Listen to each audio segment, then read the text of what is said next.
હતી કે જ્યાં મોબાઈલ અને સોશિયલ મીડિયાની નકારાત્મક અસરો અંગે પગલું લેવામાં આવ્યું છે। બાળકો નકારાત્મક અસરોથી દૂર રહે તે માટે રાજ્ય સરકાર રજૂ કરશે માર્ગદર્શિકા। શિક્ષકો અને વાલીઓને જાગૃત કરવા સરકાર અભિયાન ચલાવશે। બાળકો મોબાઈલનો ઉપયોગ ઘટાડે અને રમતોમાં રસ લે તેવો પ્રયાસ। પ્રાથમિક શાળામાં બાળકના મોબાઈલ લઈ જવા પર પ્રતિબંધ લાદશે। તજજ્ઞોના માર્ગદર્શન બાદ માર્ગદર્શિકા અને પરિપત્ર જાહેર કરશે રાજ્ય સરકાર।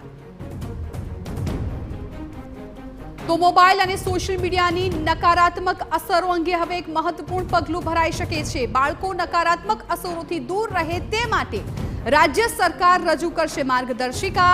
શિક્ષકો અને વાલીઓને જાગૃત કરવા સરકાર ચલાવશે અભિયાન। બાળકો મોબાઈલનો ઉપયોગ ઓછો કરે અને રમત પ્રત્યે વધુ ધ્યાન આપે એ માટે તમામ શાળાઓમાં આનો એક પરિપત્ર કરી વાલીઓ સુધી આ માહિતી પહોંચાડવાનો અમારો એક પ્રયાસ છે અને અમે કરીશું। શિક્ષકો ક્લાસરૂમની અંદર ફરજિયાત મોબાઈલ ઉપર પ્રતિબંધ લગાવે। પ્રાથમિક શાળાની અંદર કોઈ પણ બાળક મોબાઈલ લઈને નહીં જઈ શકે એનો પરિપત્ર છે, એનું કડક અમલીકરણ કરીશું।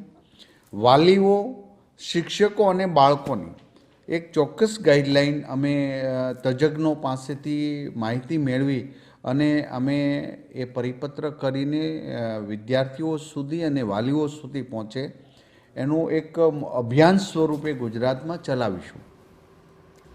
તો અત્યારે જે રીતે બાળકો પર સોશિયલ મીડિયાની નેગેટિવ અસર જોવા મળી રહી છે, રાજ્યમાં એવા બનાવો પણ સામે આવી રહ્યા છે। એને લઈને હવે બાળકો નકારાત્મક અસરોથી દૂર રહે, ખાસ તો એ માટે રાજ્ય સરકાર હવે માર્ગદર્શિકા છે એ રજૂ કરશે। બાળકને વધુમાં વધુ રમત પ્રત્યે રુચિ જાગે, વાંચન પ્રત્યે, એ માટે વાલીઓ આગળ આવવું પડશે। પહેલાં તો એમના મમ્મી પપ્પાએ સોશિયલ મીડિયાની લત કે બાળક હોય ત્યાં સુધી મોબાઈલને ટચ પણ ન કરવો જોઈએ। આ પહેલું એમનું તપ હશે। આ થોડુંક વહેલું અમે જાગૃતતા સરકાર દ્વારા કરી રહ્યા છીએ, પરંતુ આ જાગૃતતા આવનારા સમયમાં એના બાળક માટે અમૃત